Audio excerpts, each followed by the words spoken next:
Amidst escalating tension with India, Pakistan's ambassador to Russia, Mohammad Khalid Jamali, has threatened that Pakistan would use the full spectrum of power if a war were to break out with India. गृह मंत्रालय ने कुछ राज्यों को निर्देश दिए हैं। MHA ने 7 मई को मॉक ड्रिल करने के निर्देश दिए हैं। 1971 के बाद पहली बार मॉक ड्रिल के आदेश हुए हैं। हवाई हमले की चेतावनी देने वाले सायरन की ड्रिल की गई है। हमले के समय अपनी सुरक्षा करने का अभ्यास किया जाएगा। एमएचए ने 7 मई को मॉक ड्रिल करने के निर्देश दिए हैं। हवाई हमले की चेतावनी देने वाले सायरन की ड्रिल भी की जाएगी, जिसमें हमले के समय अपनी सुरक्षा का अभ्यास होगा और इस अभ्यास में आम नागरिकों के साथ छात्र भी शामिल होंगे। जी हाँ दोस्तों, 1971 के बाद भारत में पहली बार होने वाला है मॉक ड्रिल।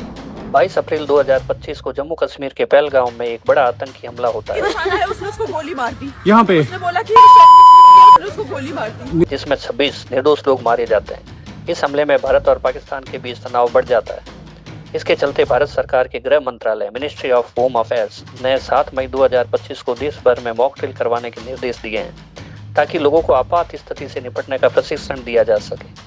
तो दोस्तों, इस वीडियो में हम जानने वाले हैं कि ये मॉक ड्रिल क्या होता है, इस मॉक ड्रिल में क्या किया जाता है और क्यों जरूरी है मॉक ड्रिल। तो सबसे पहले हम बात करते हैं मॉक ड्रिल क्या है।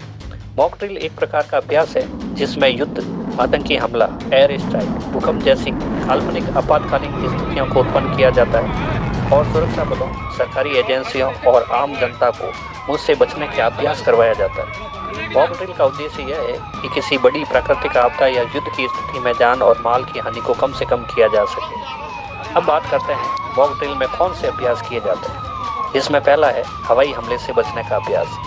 जब हवाई हमला होने वाला होता है तो सरकारी एजेंसियां सायरन बजाकर आम लोगों को सतर्क कर देती है और जैसे ही सायरन बजता है सभी लोग जितना जल्दी हो सके सुरक्षित स्थानों पर चले जाते हैं। इससे जान माल की हानि को कम से कम किया जा सकता है।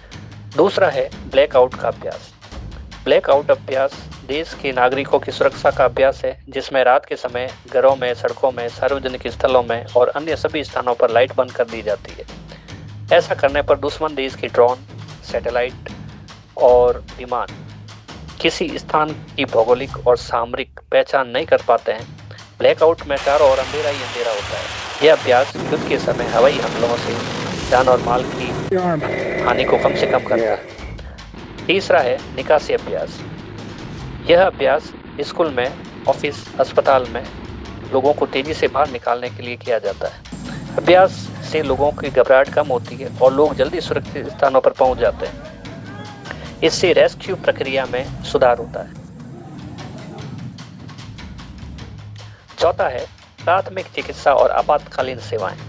इस मॉक ड्रिल में मेडिकल टीम घायलों को प्राथमिक चिकित्सा देती है और साथ ही एम्बुलेंस सेवाओं का अस्पतालों से कनेक्टिविटी का अभ्यास किया जाता है। इस अभ्यास का फायदा यह होता है कि घायलों को तुरंत प्राथमिक उपचार मिल जाता है, जिससे उनका जीवन बचाया जा सके। तो दोस्तों, इस प्रकार हम देखते हैं कि मॉक ड्रिल एक आपातकालीन स्थिति में एक सुरक्षा अभ्यास है। 7 मई को जो मॉक ड्रिल होने वाली है उसमें हवाई हमले की चेतावनी देने के सायरन की मॉक ड्रिल की जाएगी और ब्लैक आउट मॉक ड्रिल भी की जा सकती है। आज के वीडियो में बस इतना ही। एक बार डिस्क्रिप्शन चेक कर लीजिए और चैनल पर जरूर विजिट कीजिए। जय हिंद।